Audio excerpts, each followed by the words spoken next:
Cavs win game 4, 112 to 103. We're back. It's 2-2, baby. Let's go. All right, so this just completely flips the script. Honestly, I completely thought that Detroit was going to win one. I had a really bad feeling, especially coming into this game. And the Cavs did exactly what I said that they should be doing in order to win this game. You had a hot start. That's something you have not had for the first 3 games of this series. Detroit has gone out and made you become the team that needs to come back and make you, play on the defensive side a little bit there. And you completely flipped the script on them. And that was kind of if this game could be, in a nutshell, it would have been those first few minutes of this game without any player stats or anything like that, because obviously we'll talk about Donovan Mitchell and what he did today, but he had a rough first half, and boy did he flip the script in that second half. But what really shocked me was how well the Cavs started off hot. They got the crowd into it. They made the Pistons call an early timeout. Verbatim, what I told them to do. I shouldn't say told them what to do, but what I said that they needed to do in order to win this basketball game today. And Detroit came out, and they were clearly on their heels for a little bit. They brought it back a little bit there. Ended up taking the lead at the end of the first quarter. But it was what the Cavs needed to kind of gain a little confidence. James Harden played really well today. How many turnovers did he have today? The turnovers. He only had 2. Imagine that a few days ago. Hey, the Cavs are going to tie this series up, and James Harden's going to have 2 turnovers total in this game. That's insane. No one got over 3 turnovers. Evan Mobley was the only guy that had 3 turnovers in this game in the starting 5. I mean, and even then, he led the team in turnovers. Evan Mobley did. With 3. Everyone else had 1 and 2. Imagine that. We are used to seeing these guys have 3, 4, 5 turnovers.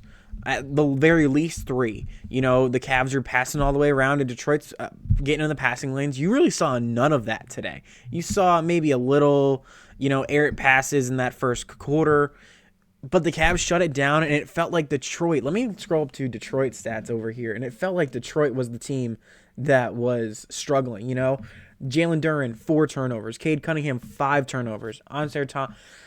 Asir Thompson had 4 turnovers. That's what the Cavs were doing for the majority of, for sure, game 1 and game 2, a little bit in game 3, but they were able to kind of bring it back in game 3, and it looked like they found something in that game. Clearly, in hindsight, it looks like they found something with them,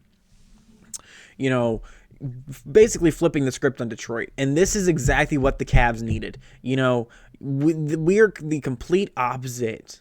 We're in the complete opposite situation than we were last round. I came on here and completely said that, I had lost all the confidence that I had in those first 2 games against the Raptors after game 4.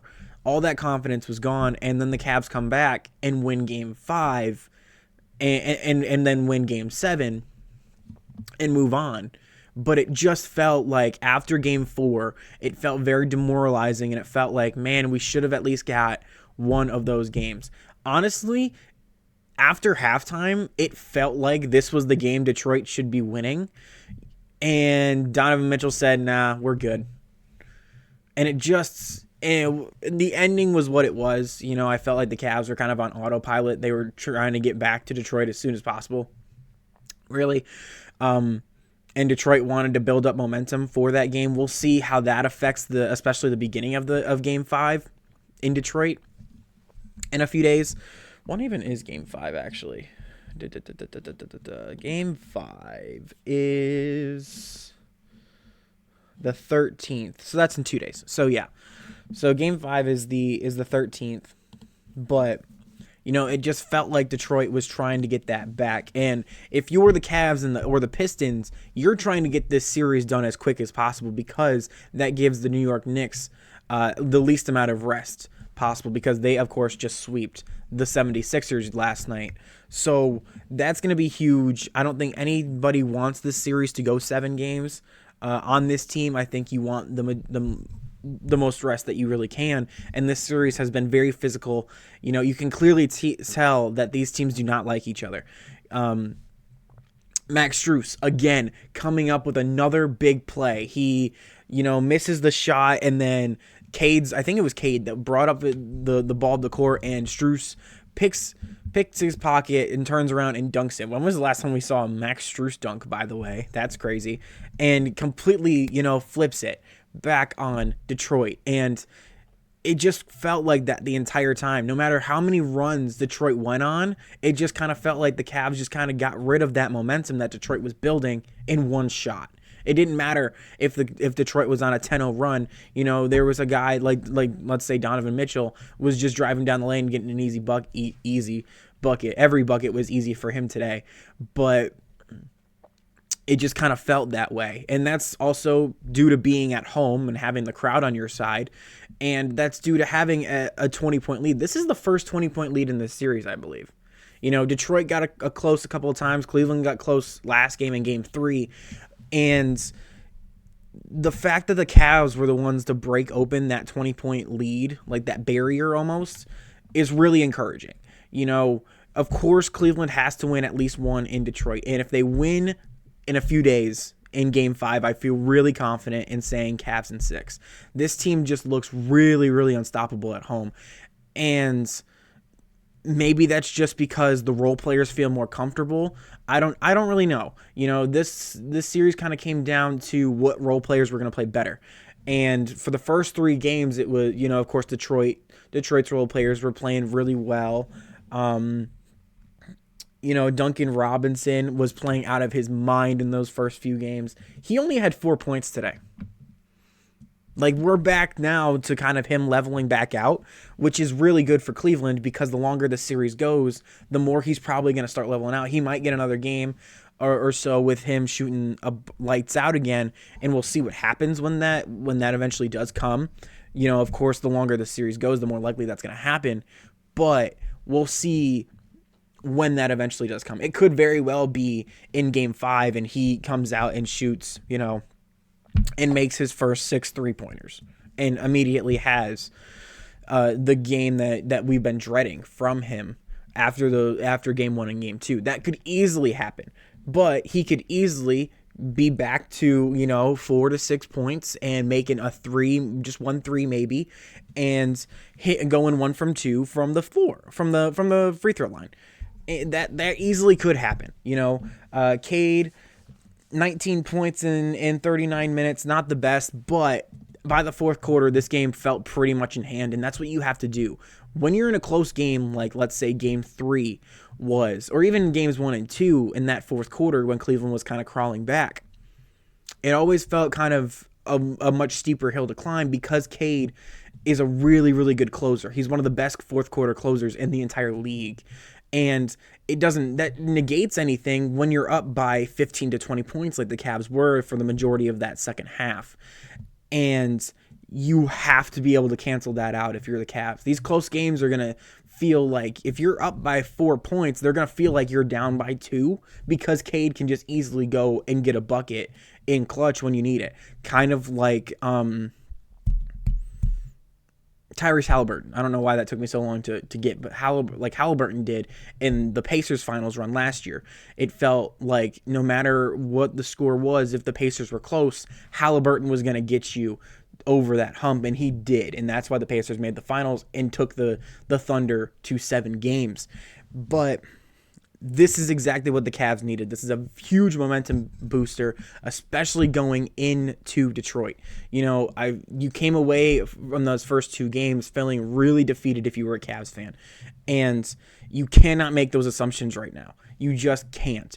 And I got to catch myself, of course, if the Cavs extend their season and beat the Pistons. You have to be able to kind of keep yourself in check if the Cavs go back down 2-0. it's only over when a team has 4 wins. When the clock hits 0 on that 4th win, no matter what team it is, you have to be able to keep yourself in check and not make any foregone conclusions like, oh, the season's over here after game 1. You just can't do that. And I've done it now twice, and I feel like a really stupid idiot right now. So I'm just energetic right now. This is one of the best wins I've seen since, like, I don't remember the last time a guy really took over this game since LeBron in his Cavs years, especially in big time moments like this. Donovan Mitchell had his moments last year against the Pacers, but really that doesn't really matter because they ended up losing those games. And this is exactly what needs to happen. This is why you brought James Harden back. We saw the dark side of James Harden in the playoffs. We just saw the bright side of it. James Harden immediately comes out, plays that ISO game, and gets buckets and gets the Cavs off to that hot start that I was just talking about earlier. Now he starts to cool off, and what does Donovan Mitchell immediately do? He turns it on and ties the record for the most points scored in an NBA playoff for a player in an NBA playoff game in one singular half. Ties the record. If he would have made that one free throw, he would have broken the record. But it is what it is there. We got the win. Now, if you're a Pistons fan, this should concern you, but the series is not over. It's 2-2. You feel really defeated because you were really confident coming into these last 2 games. You were up 2-0, and you were like, all right, let's just get one, and we have a stranglehold in this series. Now you're going back to Detroit with a 2-2 series tie, and it's a best of 3 now.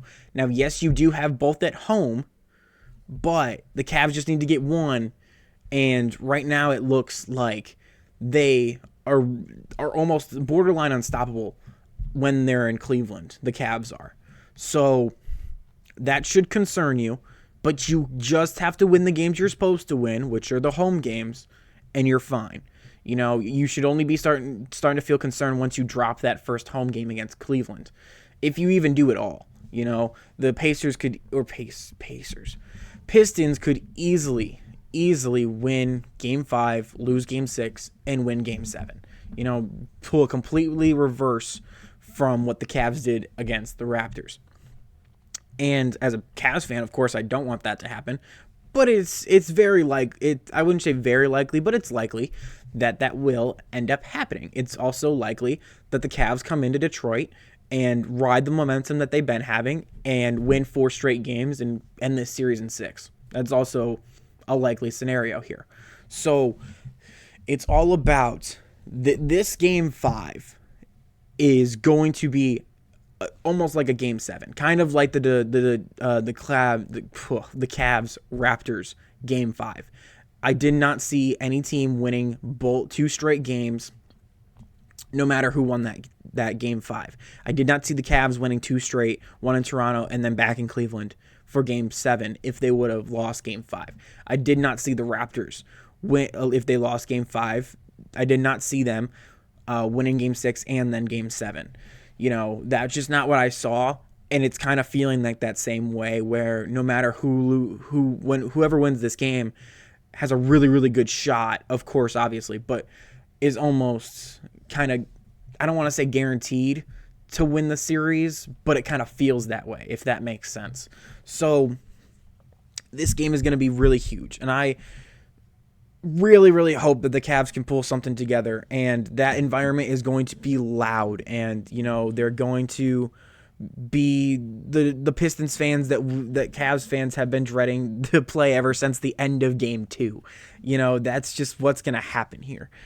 Who else did I want to talk about? Karis LeVert. That's another thing. Karis LeVert, a former Cav, he was on the team when JB Bickerstaff, of course, was in Cleveland. Now Bickerstaff is, of course, in Detroit.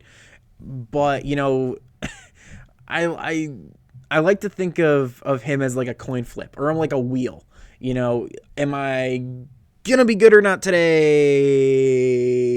Today it was a yes. That was, what did he even have? What were his final stats? 31 minutes. He had 24 points. He was 3 of 6 from 3. He was 10 of 16 from the field and made his only free throw. He did not have any turnovers. He had a steal. He had a block. He had he had a really good game. That was almost like a legacy game. If Donovan Mitchell didn't do what he did today, we would be talking about Karis LeVert and how he basically just saved the Pistons season today. And he was that good. And as a Cavs fan, I'm so used to seeing those things, but you also see Karis LeVert completely disappear for an entire playoff run. The Knicks series or the Boston series when he was on the Cavs. I think he was still on the Cavs 2 years ago, JB Bickerstaff's last season. I'm pretty sure he was. But yeah, that's just whenever Karis LeVert comes into a playoff series, you kind of want to lean on him a little bit, but you just can't. He's not that type of person. He's not that type of person. He's not that type of player. I shouldn't say person, but player. He's just not a guy that you can kind of make the secondary guy to like a Cade or Donovan Mitchell. You know what I mean? So this is what the Pacers needed. Why do I keep saying Pacers? The Pistons needed. And they got it out of him, and it just wasn't enough. You know, Cade struggled in this game, only had 19 points. Jalen Duren had his worst game of the series by far. We'll see what he does, what his bounce back looks like in Game 5. I'm expecting him to have a bounce back game. It's just all about what Evan Mobley and Jarrett Allen can do to kind of neglect that a little bit and cancel that out a little bit. Duncan Robinson, like I said, he had a little bit of a regression game. Tobias Harris had 16 points, but we'll see what happens with him. I feel like he's been kind of up and down in this series. Asar Thompson actually got hurt. He looked banged up in this game. We'll see what his status is for Game 5. Cavs have already dealt with injuries to a guy like Sam Merrill. He was out for Game 2 and came back for Games 3 and 4. Of course, the Cavs both won that, but did get injured in Game 1, was out for Game 2. He looks to be back. Now, I will say that he needs to hit these open shots. Like, there were so many attempts. How many attempts did he have today? Merrill. He was only 2 of 7 from 3. It felt like every single three-pointer that he shot today was open. He just missed them. Like, there was nobody else around him. Now, he did make 2 of them, and, he only had 5 points. But you got to wait. No, he had 6. I'm sorry. He had 6. I was reading Max Strus's points. But he did have 6 points. It was those 2 threes. And if the Pistons are going to leave him open like that consistently, he's going to make you pay.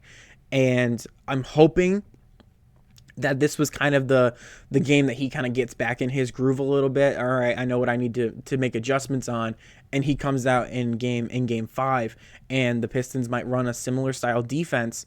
And, Donovan Mitchell is not going to have, how many points did he have? 40-something? 43. He had 43 points. He's not going to have 43 points every game. He's going to hang around that 30 to 20, or high 20s, low 30s mark. He's going to be around there. Best case scenario for us, consistently at least. And, that's going to be where Sam Merrill is going to have to make those points up. If Donovan Mitchell has a so-so game today, the Cavs lose this game. He really saved the Cavs season today.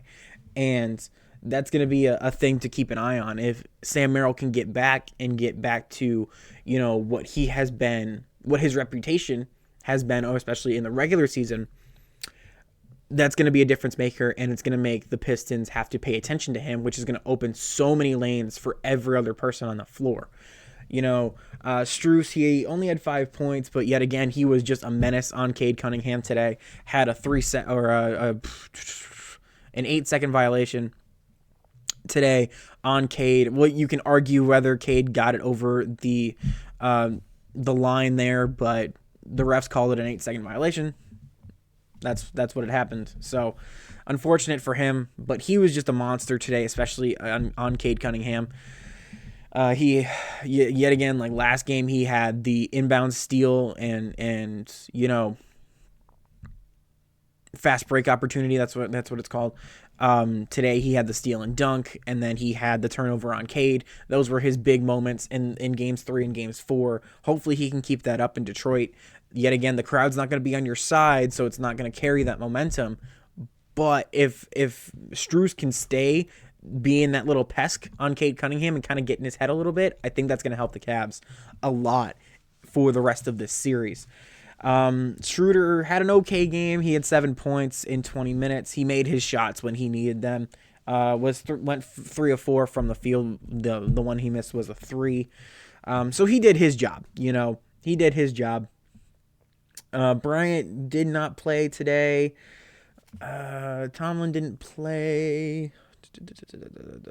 Actually, I think they did, and I'm not even going to talk about the end where the Cavs emptied the bench and tried to coast to a victory there, and then the Pistons made a run, and then they had to put the starters back in. The Cavs did, and Atkinson was so heated on the sideline. It was bad, but that's something that he's got to clean up, and I think the Cavs won't make that mistake again, honestly, if they even have the opportunity to, honestly.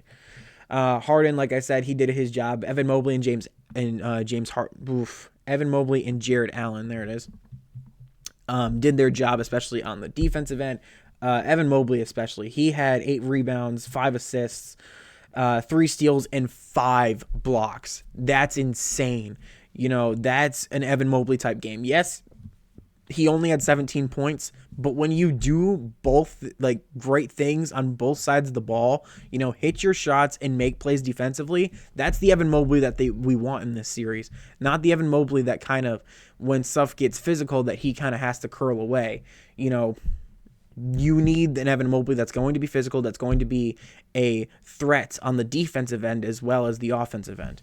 So he did his job today. No one should be getting out of Evan Mobley about only the points that he did score.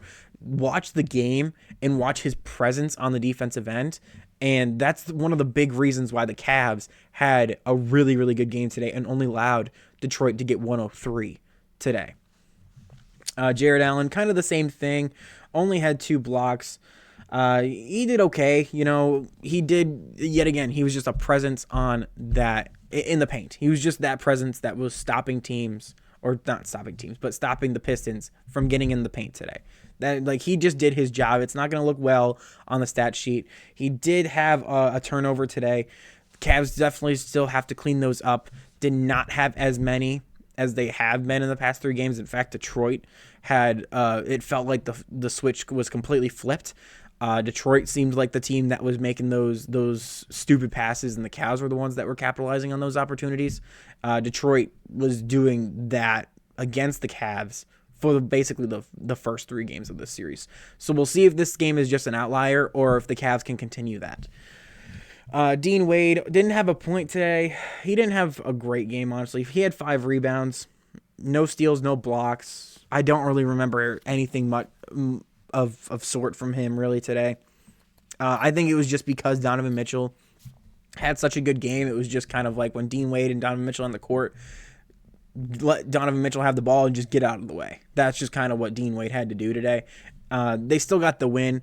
I would like to kind of see him hit his shots when he needs it. Only took one shot today. He did miss it, but when those opportunities do come around, which they always will, especially in this series where role players are going to play a huge factor and have played a huge factor in this series, you're going to have to make those opportunities when they're given to you. So not super mad at Dean Wade for not doing anything on the score sheet here, but he was a plus 20 in this game, and that was also because Donovan Mitchell was on the court when he was on the court. But, that just is what it is,